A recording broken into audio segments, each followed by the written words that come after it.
Greetings, students. So this video, video number 7, is going to talk about presentation aids and presentation notes. So by now you've read the 2 chapters about these topics, and you have completed the quiz as well. So you have some sense of the general guidance that I want you to have about what should be included when you're completing these assignments. We'll start with presentation aids. So with presentation aids, for each speech presentation going forward, you will need to have a visual aid, okay? So we've got speech 2, 3, 4, and 5. 4 times you're going to have to create some kind of visual aid for your speech. And depending on what your speech is about, that's going to determine what's appropriate for you to include as a visual aid, okay?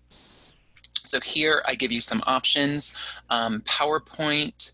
You should know, if you don't already, that as a student here at BMCC, you have free access to Microsoft 365. I think you can access that right through Blackboard. When you log into Blackboard before you go into a class, it should have a link there for Microsoft 365. So you can use PowerPoint there, and as I say, it's included with your tuition here as a student, but also Google Slides, which is a free program that's offered by Google. So if you have a Gmail account, you also have Google Docs and etc. Google Drive. Google Slides is their presentation program. There's another program that's called Prezi. Some of you might be familiar with that. So it's a free online service that allows you to create free presentations as well. And I'll show you that in a moment. And then also Keynote is the Apple version of PowerPoint. Essentially, it's their slideshow thing. And then the last option, if you're not going to create some kind of slideshow, would be to create stuff. Okay, like Lisa Henry had. So we watched that video where she talked about Oprah. She had posters. Posters would be fine. She had stuff when she talked about Oprah's favorite things. So it depends on what your speech is about, and that'll determine, what kinds of things that you might decide to use. The important thing is to review those guidelines that were in the chapter, because you've got to keep it simple. You don't want to crowd things up. Now, with the presentation aid, you need to submit that for a grade. Ideally, you should use it while you're doing your presentation. So right now, the way I've recorded these videos for class is using Zoom. So if you're familiar with Zoom, you can set up a free account through BMCC. And when you do that, you can do what I'm doing right now, which is to create your own meeting, record the meeting. Best to do it on a computer, share your screen from the computer, and then you can show your visual aid while you're giving the speech. So that's the best thing to do. I think it's kind of the easiest way. And there's some other programs that you can find online that allow you to show a PowerPoint presentation, and then you can just add audio to it. That would be a way, not a great way, but it would be a way of doing it. I would like to see you while you're giving the speech. And alternatively then having stuff. If you can't do the video and have the visual aid at the same time, that's okay. Just create the visual aid, submit it as the assignment, which you have to do no matter what, and I'll grade it, and then you'll just do the speech separately. So either way is fine. And if you're going to have stuff, like if you were giving a speech about almonds, I've got almonds here, okay? Whatever it is, that would be fine to do, okay? Now, you will submit it for grade, as I said, acceptable formats. So if you're going to have stuff, then you should take pictures of the stuff and send me the pictures of the stuff. If you're going to send me a slideshow, it has to be in PowerPoint format. So even if you're using Google Slides, you can still save it as a PowerPoint and send it to me. You can also save it as a PDF. And if you are using a Macintosh Apple computer and you are using what is that program called? I keep forgetting. Keynote. I forget because I don't have a Mac. So I can't do Keynote. So do not send me a Keynote file. I can't open it. You need to either export it as a PowerPoint file or as a PDF. All right. Other than that, if you use Microsoft 365, you have to save the document and send me the document. You can't share it with me. I have many different email addresses. I will not be able to access it. You need to download it and then send it as an attachment. All right. The only exception to that is if you use Prezi, because it's just a website. There's a way to download it and save it as a PowerPoint or a PDF, but it is not the same. It will not look the same. It doesn't work the same. It will be a hot mess. So for Prezi, then you would just send me the link, and that would be fine. Now, let's see. Here's an example. One of my students in the spring, his major was liberal arts, and so he gave a speech about liberal arts and what that was. And so he talked about critical thinking, he talked about communication, and he talked about learning. Those were his 3 main points. So for that speech, this as a visual aid is fine. We've got titles. The words are big, bold, beautiful, things we can see from far away if we were in a situation where we were all working together. It's not crowded with a lot of text, which we want to avoid, and there are images. These are all the things that we want to see in a visual aid. Here's another example. So another of my students in the spring, she was giving her speech about Arizona. So this was for speech 2, just like you're working on now. But also if you're reviewing this later, whatever the topic is for the speech, the visual aid will still be structured the same way. So her main points were culture, things to do, and wildlife. And so here's what she did with that. First, we have a slide for culture. And she has just a little statement there, originated from the roots of Native American and Hispanic culture with a Southwest touch. Wonderful. And there's an image of the Southwest Arizona countryside, you know, with a saguaro cactus there, which is their state tree, I believe.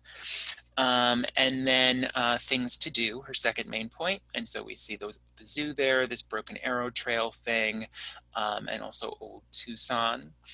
And so then the last is Arizona wildlife. And so we've got animals in the desert, animals in the mountains, bears, wolves, whatever.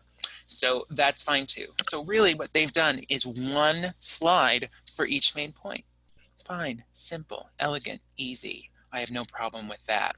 Now, if you wanted to use Prezi, just bear with me for a moment because the screen's going to get a little wild when I change to this. Okay, so let's see what we have. So if we were at Prezi, Prezi is at prezi.com, okay? And so if you go to prezi.com, you will see, I'm just going to click for where you will start out basically, just their main homepage, whatever the heck they've got going on there, okay? You can go to education. All right, so Prezi Education. And once you're there, it will give you the option to set up an account, and it is free. And if you set up an account, you will create your own slideshow. And I think you have the option of if you want to keep it open to anybody who wants to look at it, or if you want to keep it private. But in any case, the thing to know is that they have templates. And so you just find the kind of template that you want to use, and then you just fill in your information. Now, these are pretty cool.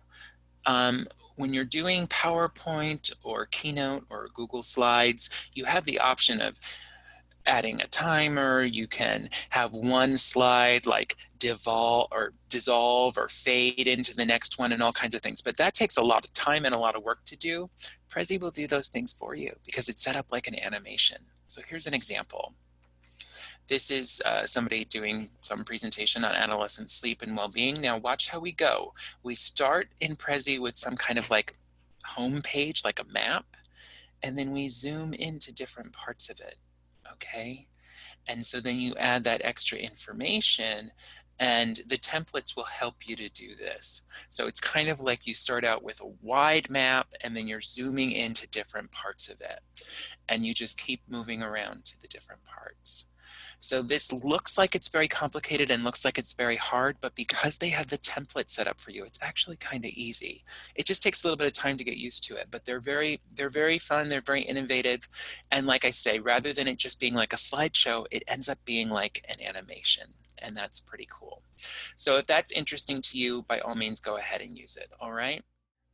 So that example comes again from Prezi, and the URL for that is prezi.com, Prezi.com. Okay, now how are the visual aids going to be graded is the question. So there are 6 criteria that I'm looking at when I'm grading the visual aids, which is the first, that you use large font. So remember in the chapter it talked about big, bold, and beautiful and making sure that we can see it from far away. Of course, we're looking at a video, but even still, people might be watching their videos on their phones very commonly. So it's important that whatever text you have is large, so that way everybody can read it. Avoid too much text in visuals. So of course we're listening to you in the speech. We don't want to be reading. Using charts or graphs to visualize numbers. So it gave that explanation in the chapter as well, that you should use images whenever you can. You need to show them at appropriate times. So you don't want to have like something on the screen the whole time that has nothing to do with what you're talking about, because that gets confusing and distracting. And the last then is to explain them when needed. And so depending on what it is that you decide to show, that's going to make up your mind as to whether or not you need to have that explanation, okay? And you'll have to make a decision about that for yourself. You will always submit the visual aid to me as a separate assignment, and hopefully you can use it in the video as I mentioned. And if you can figure out a way to do that, great. And if you can't, then that's okay too, because you just will submit it to me and I'll grade it. All right, now going on. The next thing that we have to prepare for is presentation notes. Okay, so we've read the chapter about that as well. You'll see there's a handout where I pull out some of the most important parts for guidelines, I guess, for what you have to do with presentation notes. But what you need to know fundamentally is that for every speech that we have going forward, you're required to have notes as part of the process. Understand, baseline, notes are not the same thing as your outline for the speech. Outlines are very formal. They require you to include everything that you intend to say in the speech. So when I'm grading the outline, I can evaluate whether or not the information you have is appropriate and sufficient in terms of the time, you know. But for notes, it's just little reminders to help you in case you forget what you want to say. So we've got options. They can be on cards. People traditionally do them on index cards, but they don't have to be. You can do them on just regular paper, or you can have them on an electronic device, whatever's useful for you while you're going to be giving the speech. You have to use them while you're giving the speech. It's recommended in the chapter, of course, that you practice with them so that you're familiar with what they look like and where the information is on them. So that way, you know, you're not searching for things in case you forget what it is that you wanted to say. I've already mentioned that they're not the same as the outline and why that's important. Outlines have complete sentences, notes do not. Okay, so no complete sentences except for quotes. If you have a quote, you would want to have that in your notes because you don't want to mess it up. So then it's important to have the whole thing written out. But otherwise, it's just words and phrases to help you remember what you want to say and in what order that you're planning to talk about them. And then I say refer to the handout there, and it's really just the same as what's on page 181 in the chapter. So you can also go back to the chapter and look at it there. Now let's look at some examples. Here, this student, she did this the traditional way that folks usually do them, which as I say is on index cards. You see that there's a lot of blank space on them, which is how they should appear, so that way you can just glance at them quickly, find the information that you need and go on. Here in her note cards, we see that they are numbered. So in card number 1, it says child abuse, then it says attention getter. She doesn't even need to write what the attention getter is. She's just reminding herself that that's how she has to start. See how she did that? Then we've got main point 1. Eventually, she's going to have to do something which is establishing the need. So let's begin. Child abuse, what's that going to be about? She's going to explain it, you know, all the things that we're used to from how I've described what you have to do in these informative speeches, at least while you're preparing now, even though these notes were from a persuasive speech, so they're a little different, but we'll get to that later in the course. Okay, and so she's got 5 cards. Each one is numbered. She's skipping lines. She's got words. She's got phrases. She doesn't have complete sentences. This is all sort of ideal. There's only one point right here in the middle of card number 1 that she doesn't skip lines, and so we just want to track that. That's a mistake. You've got to skip lines consistently. So just beware of that. Now, if you don't want to do them on note cards, as I said, you don't have to. You can do them electronically. Here in this one, this student was doing it on the computer, and I can't remember now if when he gave the speech, if he was doing a video or if he did it in person in class with a printed page. But either way, intro, do you know how lower tuition can better the economy? Well, that's a complete sentence, so be careful, but we're skipping lines, okay? Higher education should be tuition free. I know this because I researched the topic, okay? Main point 1 is talking about affordable tuition and a reminder to repeat it. So for this student, he felt confident that he would remember what the other parts were in the speech. If you want to have 17 note cards so that you have 1 note card for each item that has to be included in the speech, go ahead, do it. Whatever you want, whatever's useful for you. You need to have as many of them as you need. For my purposes, in terms of giving you a grade, you could just have one, and that would be sufficient for the grade, as long as you follow the guidelines, okay? So going on from there, let's see, in terms of how these are graded. So remember, with the visual aid, I had 6 items that I was looking at. In the notes, I'm looking at 8 items, okay? So the first is that you're using large print, the idea that you can glance at them quickly and then keep talking, and not have to search for things. So the bigger the print, the better. Print, not script. So if you write them by hand, then we're writing in sort of block letters, so they're easier to read. Again, glance at them quickly, keep going on. Writing neatly is important for the same reason. If your handwriting isn't very neat, know that for yourself. You've been writing for a number of years now, I would imagine, for most of you. And so you have a sense of what it's like. If you're the kind of person who would say to your teacher, oh, I'm sorry, I know it's hard to read my handwriting, then don't write them by hand. Do them on the computer or do them on your phone or something. That's fine. And then just submit that to me. All right, skipping lines is important. Should be in a bulleted format, absolutely, just as this slide is appearing on your screen right now. No complete sentences, so keywords and phrases. Direct quotes are the only exception to that. And then they must be single-sided, so if you have them on paper or you have them on note cards, we're not flipping things over and fussing about like it said in the chapter. They're not stapled together, like they're separate, so that you can just sort of manipulate them as you're going along.